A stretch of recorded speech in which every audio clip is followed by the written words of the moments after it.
ಸುಬ್ರಹ್ಮಣ್ಯಕ್ಕೆ ಬರಲ್ಲ ಅಂತ ಹೇಳ್ತಿದ್ರಿ. ಆಮೇಲೆ ಬರೋದಕ್ಕೆ ಒಪ್ಕೊಂಡ್ರಿ. ಬಂದ್ಮೇಲೆ ನಿಮ್ಗೆ ಒಳ್ಳೇದಾಗಿದೆಯೋ ಇಲ್ವೋ ಹೇಳಿ. ಮೊದ್ಲು ಕಾಡ್ತಾ ಇದ್ದಿದ್ ಯಾವ ಸಮಸ್ಯೆಗಳು ಇಲ್ಲ ತಾನೆ? ಹೊಸ ಸಮಸ್ಯೆ ಶುರು ಆಗಿದೆಲ್ಲ ಕಾಂತಿ. ಸುಬ್ರಹ್ಮಣ್ಯಕ್ಕೆ ಹೋಗಿದ್ದು ಒಳ್ಳೇದೇ ಆಯ್ತು ಅನ್ಕೊಂಡೆ, ಆದ್ರೆ ಅಲ್ಲಿ ಈ ತರ ಆಗತ್ತೆ ಅಂತ ಅನ್ಕೊಂಡಿರ್ಲಿಲ್ಲ. ಅದನ್ನೆಲ್ಲ ಮರ್ತ್ಬಿಡಿ. ಯಾವತ್ತೋ ನಡೆದೋಗಿರೋ ಘಟನೆ, ಅದನ್ನೆಲ್ಲ ಮನಸ್ಸಿನಲ್ಲಿ ಇಟ್ಕೊಂಡು ಯಾಕೆ ಕೊರಗಬೇಕು? ನಾನೊಂದು ನಿರ್ಧಾರಕ್ಕೆ ಬಂದಿದ್ದೀನಿ. ಏನ್ ಮಾಡ್ಬೇಕು ಅಂತಿದ್ದೀರಿ? ನಾನು ಆ ಹುಡುಗಿನ ನೋಡ್ಬೇಕು, ಅವಳ ಜೊತೆ ಮಾತಾಡ್ಬೇಕು, ಅವಳ ಮನ್ಸಲ್ಲಿ ಏನಿದೆ ಅನ್ನೋದನ್ನ ತಿಳ್ಕೋಬೇಕು. ನಾನು ಮಂಜುನಾಥನ್ ಹೆಂಡತಿ ಅನ್ಕೊಂಡು ಹೋಗಲ್ಲ, ಯಾರೋ ಗೊತ್ತಿಲ್ಲದೆ ಇರೋ ತರ ಹೋಗ್ತೀನಿ.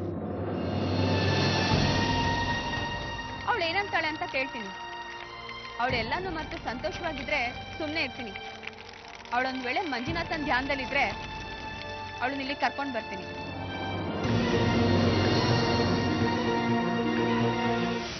ನೀವೆಲ್ಲ ಸೇರಿ ತುಂಬಾ ದೊಡ್ಡ ತಪ್ಪು ಮಾಡ್ತಿದ್ದೀರ. ಸತ್ಯನ ಮುಚ್ಚಿಡ್ಬೋದು ಅಂತ ಅನ್ಕೊಂಡಿದ್ದೀರ, ಆದ್ರೆ ತುಂಬಾ ದಿನ ಹಾಗೆಲ್ಲ ಮಾಡೋದಕ್ಕಾಗಲ್ಲ. ಅದರಲ್ಲೂ ಮದುವೆ ಆಗಿರೋ ವಿಷಯನ ಗುಟ್ಟಾಗಿಡೋದು ತುಂಬಾನೇ ಕಷ್ಟ. ಮತ್ತೇನು ಮಾಡೋದು ಅಂತ ಸತ್ಯ ಹೇಳ್ಬಿಡೋದ? ಹೇಳಿದ್ರೆ ಸಂಬಂಧ ಮುರಿದೋಗುತ್ತಲ್ಲೋ, ಆಮೇಲೆ ಏನು ಗತಿ? ಯಾವತ್ತಿದ್ರೂ ಮುರಿದೋಗೋ ಸಂಬಂಧನೇ ಅಲ್ವಾ ಇದು? ಎರಡು ದೋಣಿಲಿ ಎಷ್ಟು ದಿನ ಅಂತ ಪ್ರಯಾಣ ಮಾಡೋದಕ್ಕಾಗತ್ತೆ? ಈಗ ಮಂಜುಗೆ ಉಳಿದಿರೋದು ಒಂದೇ ದಾರಿ. ಅವ್ನು ಬೇರೆ ಮನೆ ಮಾಡಿ ಕಾಂತಿ ಜೊತೆ ಅಲ್ಲೇ ಸಂಸಾರ ಮಾಡೋದು. ಮನೆ ಹೊಡೆಯೋ ಮಾತಾಡ್ತಿದ್ಯಲ್ಲ? ಮನಸ್ಸುಗಳು ಹೊಡೆಯೋದಕ್ಕಿಂತ ವಾಸಿ ಅಲ್ವಾ ಮಂಜು ಇದು? ಹೊಡೆದ ಮನಸ್ಸುಗಳ ಜೊತೆ ಎಷ್ಟು ದಿನ ಬಾಳೋದಕ್ಕಾಗತ್ತೆ ಹೇಳಿ?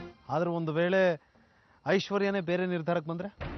ಅಂದ್ರೆ ನೀನು ಕಾಂತಿ ಜೊತೆ ಸಂಸಾರ ಮಾಡೋ ಹಾಗಿಲ್ಲ, ಅವಳನ್ನ ಮನೆಯಿಂದ ಆಚೆ ಕಳಿಸು, ನನ್ನ ಜೊತೆ ಸಂಸಾರ ಮಾಡುವಂತ ಐಶ್ವರ್ಯ ಒತ್ತಾಯ ಮಾಡಿದ್ರೆ? ಅದಕ್ಕೂ ಸಿದ್ಧವಾಗಿರ್ಬೇಕು. ಐಶ್ವರ್ಯ ಅಂತೋಳಲ್ಲ, ಕಾಂತಿ ಜೊತೆ ನಿನಗೆ ಮದುವೆ ಆಗಿದೆ ಅಂತ ಗೊತ್ತಾದ್ರೆ ಅವನು ಹತ್ರ ಯೋಚನೆ.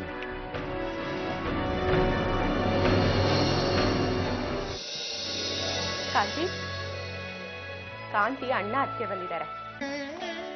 ಅಣ್ಣ ಅಕ್ಕೆ ಬಂದಿದ್ದಾರಾ? ಮೇಡಮ್, ನಾನು ಹೋಗಿ ಮಾತಾಡ್ಸ್ಕೊಂಡ್ ಬರ್ತೀನಿ. ಅಣ್ಣ ಅತ್ತೆನ? ಯಾರೇ? ಅದೇ ನೇತ್ರ, ಮುಕುಂದ ಅವ್ರು ಬಂದಿದಾರ? ಅವ್ರು ಯಾಕೆ ಬರಕ್ ಹೋದ್ರು? ಮನೆ ಹತ್ರ ಬರ್ಬೇಡಿ ಅಂತ ಎಷ್ಟೊತ್ತಿ ಹೇಳಿದೀನಿ. ಬೈಕ್ ಕಳ್ಸೋದಲ್ವಾ ಅವ್ರಿಗೆ? ಯಾರಿದು? ಯಾಕೆ ಬಂದಿದ್ದಾರೆ? ಕಾಂತಿ ನೋಡಕ್ ಬಂದಿದ್ದಾರೆ. ಕಾಂತಿ ನೋಡೋದಕ್ಕೆ ಅಂತಂದ್ರೆ ಹಾಗಲ್ಲ ಐಶ್ವರ್ಯ. ಕಾಂತಿ ಇಲ್ಲಿ ಕೆಲಸ ಮಾಡ್ತಾಳಲ್ಲ, ಪ್ರತಿ ತಿಂಗಳು ಸಂಬಳ ತಗೊಂಡೋದಕ್ ಬರ್ತಾರೆ. ಪತಿಂಗ ಬೀದಿ ಬೀದಿ ಸುತ್ತದೇ ಕೆಲಸ. ಅವನ್ ಕೈಗೇನಾರು ಕಾಂತಿ ಸಿಕ್ಬಿಟ್ರೆ ದುಡ್ಡುಗೋಸ್ಕರ ಯಾವ್ದಾದ್ರು ಮುತ್ಕೊಂಡು ಕಟ್ಬಿಡ್ತಾನೆ. ನಾನೇ ಹೋಗಿ ಹೇಳ್ತೀನಿ. ಕಾಂತಿ, ನಿಮ್ಮಣ್ಣ ಅಷ್ಟೊಂದು ಕೆಟ್ಟವ್ರ? ಕಾಂತಿ ಎಲ್ಲಿ? ಮನೇಲಿಲ್ವಾ? ಇದ್ದಾಳೆ, ಒಂದ್ ನಿಮಿಷ. ಸುಶೀಲಾ, ಕಾಂತಿನ ಕಳ್ಸು.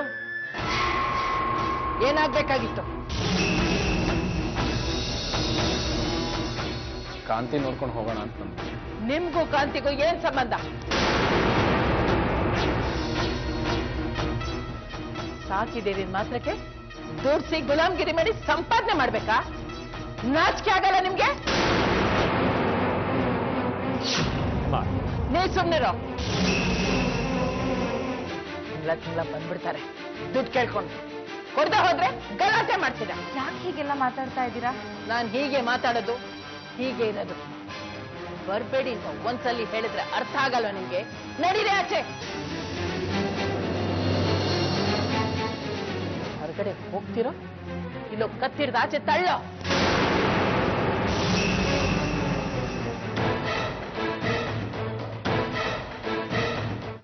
ನಡಿ ನೇತ್ರ, ಹೊರಡೋಣ.